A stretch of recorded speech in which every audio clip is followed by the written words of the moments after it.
अस्सलाम वालेकुम दोस्तों, आज हम आपके लिए जो HVAC से रिलेटेड एक इंटरेस्टिंग और इन्फॉर्मेटिव वीडियो लेके आए हैं। आज की वीडियो वेपर कंप्रेशन सिस्टम क्या होता है।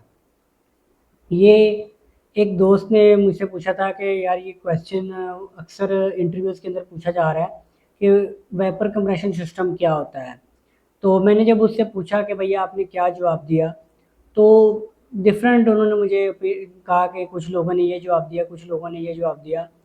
तो अब मैं उन जवाब्स को लेके भी आपके साथ शेयर करूँगा। लेकिन भई वेपर कंप्रेशन सिस्टम, अगर आपने इसका आंसर जवाब प्रॉपर एक्यूरेट जवाब देना है, तो इसके लिए आपके ज़हन में कुछ चीज़ें मौजूद होना चाहिए। तो फिर क्या होगा कि आप कोई ऐसा जवाब नहीं देंगे जिससे सिर्फ़ आपको पासिंग मार्क्स मिलें। आपको चाहिए कि आप कुछ इस तरह का जवाब दें कि आपका जो इंटरव्यू लेने वाला है वो आपके आंसर से सेटिस्फाई हो और वो आपको बज़ाहिर एक टेक्निकल पर्सन मान ले। अब इसमें क्या है कि वेपर कंप्रेशन सिस्टम क्या होता है, सिंपल सा है कि बज़ाहिर कुछ लोगों के ज़हन में होगा कि ऐसा सिस्टम जिसके अंदर कंप्रेसर इस्तेमाल किया जाता है। ये वो आंसर है जो कि एक्सेप्टेबल है लेकिन अप टू मार्क नहीं है। ठीक है। अब वो मैं क्यों कह रहा हूँ, जब मैं आपको लेके इसके बारे में थोड़ा सा डिटेल से समझा दूंगा और लास्ट में कि आपको इसका एक्यूरेट, कंप्लीट और शॉर्ट क्या जवाब देना चाहिए वो भी आपके साथ शेयर करूंगा अगर आपसे पूछा जाता है कि वेपर कंप्रेशन सिस्टम क्या होता है। इसके लिए मैं आपको सबसे पहले ये आप देख रहे हैं ये रेफ्रिजरेशन साइकिल आपके सामने समझाना चाहूँगा डिटेल से, फिर आप उसके बाद इसको जवाब भी क्या देंगे वो भी आप। रेफ्रिजरेशन बेसिकली क्या होता है कि किसी भी इनक्लोज्ड एरिया के अंदर टेम्परेचर को रिक्वायरमेंट के मुताबिक कम कर देना एम्बियंट टेम्परेचर से, यानी कि एम्बियंट टेम्परेचर से कम कर देना एट द रिक्वायरमेंट। ये होता है रेफ्रिजरेशन। अब रेफ्रिजरेशन के अंदर हमारे कुछ कन्वेंशन तरीक़ाकार होते हैं, कुछ नॉन कन्वेंशनल। अब कन्वेंशन नॉन कन्वेंशनल में पहले बता दूँ कुछ तरीक़ाकार हैं। फॉर एग्जांपल पल्स ट्यूब हैं, कुछ इलेक्ट्रॉनिक्स आइटम्स होती हैं जिनसे आप बग़ैर कूलिंग हासिल कर सकते हैं। ठीक है। उसके अलावा ये भी हो सकता है कि आप एक रूम के अंदर उसको एयर टाइट कर दें, उसके अंदर आप आइस रख के फ़ैन चला देंगे तो वो भी आपकी रेफ्रिजरेशन के तौर पे एक्सेप्टेबल है, लेकिन नॉन कन्वेंशनल वे से। कन्वेंशनल वे के अंदर क्या होता है कि refrigeration by evaporation. Conventional way जितने भी हैं उसमें क्या होता है कि जो रेफ्रिजरेशन हो रही है वो बाय एवेपोरेशन हो रही है। इस चीज़ को अगर आप समझ जाएंगे तो आप इस सिस्टम को, ये वेपर कंप्रेशन सिस्टम क्या होता है, इसको आप बड़ा अच्छा आंसर दे देंगे। ठीक है।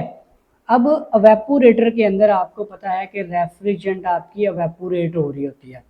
अवेपोरेट से मुराद कि वो बुखारात में कन्वर्ट हो रही है, वेपर्स में कन्वर्ट हो रही होती है। आपको पता है कि जो रेफ्रिजरेंट होती है वोलेटाइल लिक्विड, इसको आप अगर आप हीट देते हैं तो ये एवेपोरेट होती है, बुखारात में वेपर्स में कन्वर्ट होती है।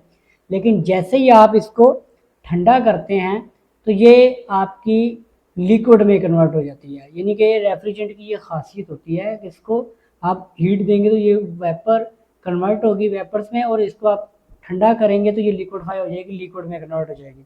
अब रेफ्रिजरेशन साइकिल अगर आप कहीं पे भी स्टार्ट कर रहे हैं तो आप वेपोरेटर से स्टार्ट करें, क्योंकि वेपोरेशन से ही सारा प्रोसीजर शुरू हो रहा था। और सिस्टम डिज़ाइनिंग भी अब आपकी, जो आपके एवेपोरेटर के अंदर एवेपोरेशन हो रही है, जो बुखारात बन रहे हैं, उसी की डिज़ाइनिंग के ऊपर होती है। फॉर एग्जांपल कि अगर आप किसी सिस्टम के अंदर कंप्रेसर का इस्तेमाल करते हैं क्या करने के लिए, जो वेपर्स आपके बने उनको दोबारा लिक्विडफाई करने के लिए। अगर आप कंप्रेसर का इस्तेमाल कर रहे हैं तो वो वेपर कंप्रेशन सिस्टम कहलाता है। आई होप आपको डेफिनेशन भी यहाँ तक आपको समझ आ गई होगी कि एक ऐसा सिस्टम जिसके अंदर आपके जो एवेपोरेटर के अंदर वेपर्स कन्वर्ट हो रहे हैं, ठीक है, वेपर्स बन रहे हैं, उनको दोबारा लिक्विडफाई अगर आप कंप्रेसर की मदद से कर रहे हैं तो वो कंप्रेशन वेपर कंप्रेशन सिस्टम कहलाता है। अब मैं आपको बैक पे लेके जाता हूँ। ये आप देखिए जो रेफ्रिजरेशन साइकिल है।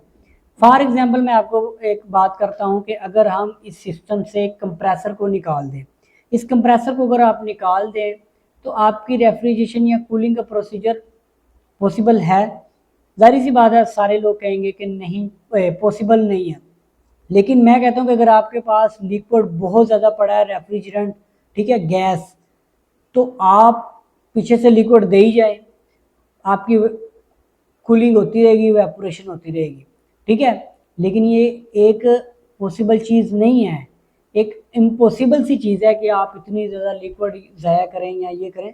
तो इसको फिर जो इवेपोरेट हुआ है उसको हम कहते हैं कि इसको भाई हम दोबारा लिक्विड में कन्वर्ट कर लें, दोबारा लिक्विड कन्वर्ट करके इसको दोबारा हम एक्सपेंशन करें इसकी इवेपोरेटर के अंदर, और इसको दोबारा हम वेपर्स में कन्वर्ट करें। वेपर्स में कन्वर्ट कैसे होते हैं कि जो आपकी रूम का टेम्परेचर है, हॉट एयर है, जब वो उस रेफ्रिजरेंट से हीट एक्सचेंज होती है, तो मैंने आपको पहले बताया था कि अगर हम वेपोरेटर के अंदर या किसी भी वोलेटाइल लिक्विड को हीट देंगे तो वो वेपोरेट होगी। अगर हम उसको ठंडा करेंगे जैसा कि हम कंडेंसर में करते हैं तो वो आपकी लिक्विड में कन्वर्ट हो जाएगी। तो हमने बेसिकली करना यही होता है कि हमने एक महदूद रिसोर्सेज रेफ्रिजरेंट के अंदर, जो कि हीट कैरिंग मीडिया भी कहलाती है, उसको इस साइकिल के अंदर चलाना है। तो इस साइकिल के अंदर जो आपके वेपोरेटर के अंदर एवेपोरेशन हुई है उसको दोबारा लिक्विडफाई करने के लिए, जो वेपर्स बन गए हैं उनको दोबारा लिक्विड में कन्वर्ट करने के लिए अगर आप कंप्रेसर की मदद ले रहे हैं तो वो वेपर कंप्रेशन सिस्टम कहलाता है। अगर आप कोई और तरीकाकार अपना रहे हैं तो वो आपका कोई दूसरा सिस्टम कहलाता है। वो भी आपके साथ शेयर करेंगे कि दूसरा और इसके अलावा कौन कौन सा सिस्टम होता है। तो ये बेसिकली वीडियो थी उसके आंसर की, जो भाई ने क्वेश्चन किया था कि भाई वेपर कंप्रेशन सिस्टम क्या होता है। तो आप अब इस चीज़ को देखें कि जो डेफिनेशन मैंने आपको, जो उन लोगों ने आंसर दिए थे वो कहते थे कि एक इस ऐसा सिस्टम जिसके अंदर हम कंप्रेसर का इस्तेमाल करें वो वेपर कंप्रेशन सिस्टम कहलाता है। या फिर कई लोग ऐसे भी होंगे जो कहेंगे कि जिस सिस्टम के अंदर कंप्रेसर लगा होता है वो कंप्रेशन सिस्टम कहलाता है। तो भाई आप उनको इस तरह का अगर जवाब दें कि भाई वेपोरेटर के अंदर वेपोरेशन के दौरान जो रेफ्रिजरेंट वेपोरेट होती है, वेपर्स में कन्वर्ट होती है, उसको दोबारा लिक्विडफाई करने के लिए अगर हम सिस्टम के अंदर कंप्रेसर का इस्तेमाल कर रहे हैं तो वो सिस्टम हमारा वेपर कंप्रेशन सिस्टम कहलाता है। आई होप आपको बड़े अच्छे तरीके से मैंने डिटेल के साथ ये तमाम चीज़ें आपके साथ शेयर कर दी। वीडियो अगर आपको अच्छी लगी तो लाइक और शेयर लाजमी करें ताकि HVAC से रिलेटेड हम इस तरह की मज़ीद वीडियोज़ आपके साथ शेयर कर